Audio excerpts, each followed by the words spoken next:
Hello everyone! Welcome back again to my channel. It's me, Gracia Mediana, ang inyong tinderang vlogger from Ligan City, Lanao del Norte. Ayan, so today is December 18, 2024. So, kamusta kayo? Kamusta kayong lahat? So, kamusta pala sa lahat ng aking mga subscribers? Thank you so much for subscribing and then for supporting my channel. At saka sa aking mga viewers, kung bago pa kitang viewers at hindi ka pa nakapag-subscribe, please do subscribe to my YouTube channel and then don't forget to click the notification bell para ma-notified ka in every videos that I uploaded, lalo na dun sa mga videos na sinishare ko dito na may learnings kayong matutunan tulad ng business tips, business ideas at saka business experience na rin. So guys, I'm so happy. Thank you Lord dahil this is our 3rd year anniversary sa pagtitinda natin. 3rd year na po tayo. 3 taon na po natin dito. Anniversary sa ating tindahan. Thank you so much Lord for giving us guidance always, for surviving and for sustaining this little business we have, okay? Aside sa mga achievements natin na for 3 years, may naupundar man tayo na kahit konti man lang. Ayan, so, ang goal natin for the year 2025 is mag-ipon for expansion, hopefully, by God's grace and if God's willing, mga expansion and then mag-ipon para din sa future plans or diba kaya future house natin, diba? Thank you so much sa lahat ng aking mga customers, lalong-lalo na doon sa aking mga bagong customers na bumili dito sa ating tindahan, no? Thank you, at saka thank you so much, Lord, for our everyday sales. We owe you everything. God be all the glory. Yan. So, guys, I'm so happy dahil umabot tayo ng 3 years. Well, so far, sa 3 years naming pagtitinda dito, never kaming nag-close kahit one day. Siguro nag-close lang kami ng mga ilang oras or diba kaya half day dahil kailangan talaga may i-attend, pero afternoon is open ulit kami, pero hindi talaga kami nakatry ng mag-close for the whole day. Okay? Thank you nga pala sa lahat ng mga taong nagsusuporta. I am so blessed. I am so blessed sa mga pangyayari. Sinubok man tayo ng dami-daming sandamakmak na pagsubok for 3 years natin sa negosyo. Well, anyway, ito pa rin tayo lumalaban at still surviving. Ayan. So, by the way, for this video, I am sharing with you the top 5 na pinakamabentang item dito sa ating tindahan before the year 2024 and as of December this month. So, i-share ko sa inyo kung ano yung top 5 na pinakamabentang item dito sa ating tindahan. Hindi kasali doon ang Agribit kasi separate po yon. Okay? Kung ano yung pinakamabentang Agribit na products. Dito naman is about grocery item. Okay? Grocery item, yung category natin sa top 5 na pinakamabentang item dito sa ating tindahan. Let's start with number 1. Number 1 is sigarilyong di maubos-ubos. Ayan, so guys, number 1 talaga si sigarilyo, okay? From the very beginning until now, sa 3 years nating pagtitinda, number 1 talaga si sigarilyo. Dahil ang lakas talaga manigarilyo ng mga tao, no? Ewan ko na lang, pero minsan na lang ako nakakakita or nakakaalam na hindi naninigarilyo kasi pati babae ngayon naninigarilyo na, di ba? Okay?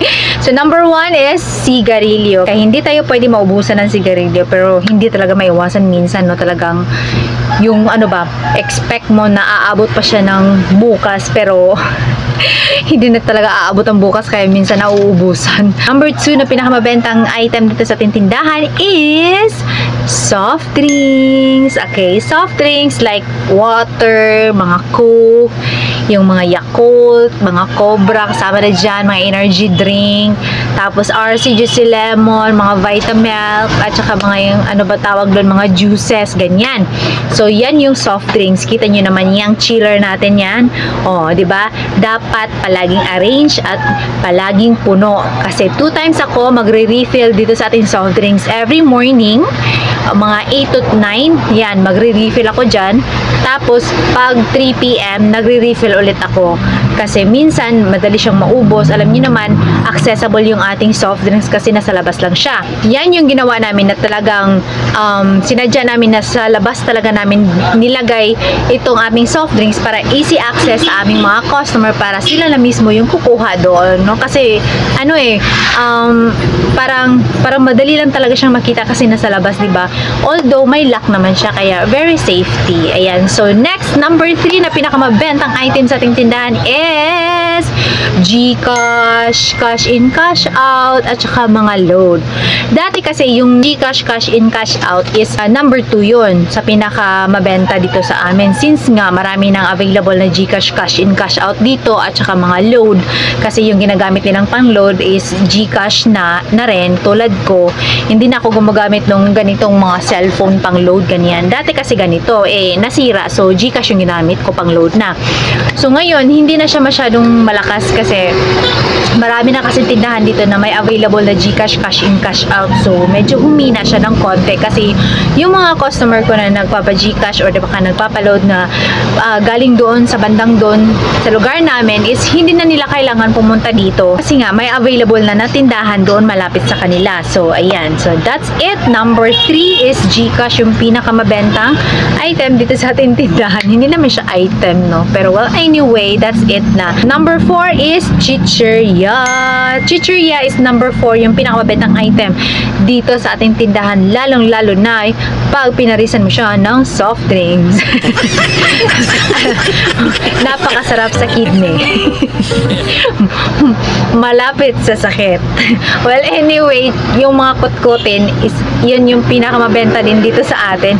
In Chicheria. Alam niyo naman, Chicheria, lahat ng klaseng mga kutkutin, kahit yung mga dingdong boy bawang dyan, mga piatos, Jack Angel, o di ba kaya mga Regents, okay, yon, pinakamabenta yon, mga Chicheria, all kinds of Chicheria. Lalo na pag pinagparisan mo ng soft drinks, talagang masarap siya sa kidney. Ayan. So, wag naman nating dalasan. Pa konti-konti lang. Paminsan-minsan lang. Pero yung iba talaga, lalo na yung mga bata, no?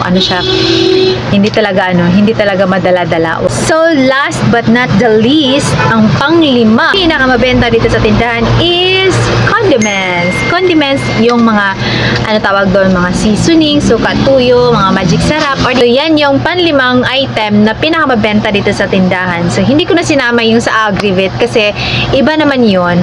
Ibang kategory yun. Kasi yung sa Agrivit talaga is, madaming pinakamabenta, may number 1, ganyan. So, ito naman is for grocery items lang naman. Hindi ko na rin sinama yung bigas kasi yung sa bigas kasi is mabenta talaga yun si bigas. Mabenta talaga si bigas. At saka, lalong-lalo na pag umaga at saka sa gabi, maraming naghahanap ng bigas. Okay? Lahat naman ng tindahan dito is may binibenta ng bigas. Okay? Meron kami ditong bigas. Anong klase? 4 na klase na bigas at saka isang bigas na mais. Okay? Yung kilo ng mais namin dito na bigas na number 12 is 35 pesos. Diba? So, very affordable. Alam niyo naman yung mga matatanda, very conscious sa kanilang mga kinakain kasi nga tumatanda na sila, diba? Especially yung sa mga may diabetic, ganyan, nagko-control ng kanilang sugar intake. So, kaya kami nagbebenta dito ng bigas mais kasi may maghanap din naman ng bigas mais.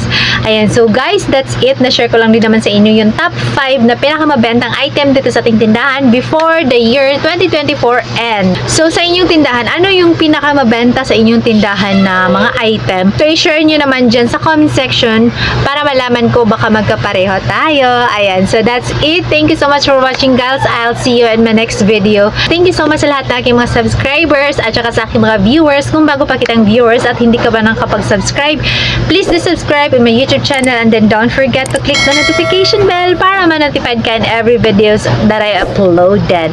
So that's it. I'll see you in my next video. God bless. Happy selling and gracious everyone. Bye!